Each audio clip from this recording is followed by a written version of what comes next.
Kejaksaan Agung, Kejagung, RI sudah menyita aset yang dilakukan oleh para tersangka, termasuk milik Harvey Muiz, namun toko emas Sandra Dewi tak termasuk. Mengapa?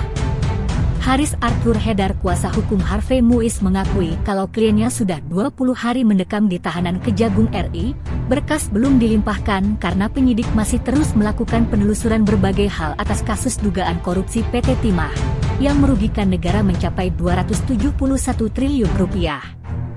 Harvey Muiz masa tahanannya sudah ditambah. Sebab proses penyidikan masih terus dilakukan Kejagung RI, ujar Haris Arthur Hedar ketika ditemui di kawasan Kebonjeruk, Jakarta Barat, Kamis, 16 Mei 2024, malam.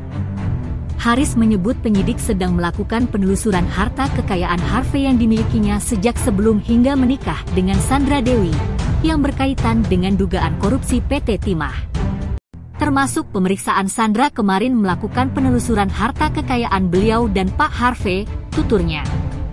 Haris memastikan kalau harta kekayaan yang dimiliki Sandra Dewi, istri Harvey Muiz, kemungkinan tidak ikut disita oleh Kejagung RI. Tapi yang saya sampaikan, Bapak Harvey sudah melakukan pisah harta dengan Ibu Sandra sebelum menikah, ungkapnya.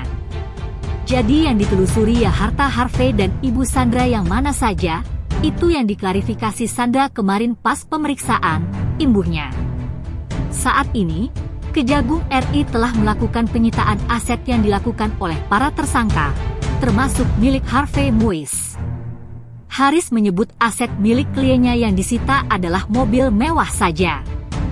Kalau toko emas milik Ibu Sandra tidak disita. Karena dia bisa dapatkan itu sebelum menikah dengan Harvey, jadi itu harta kekayaan dia, tegasnya. Kalau jet pribadi yang di Singapura, saya sudah sering katakan kalau itu sewaan, bukan milik Bapak Harvey, tuturnya.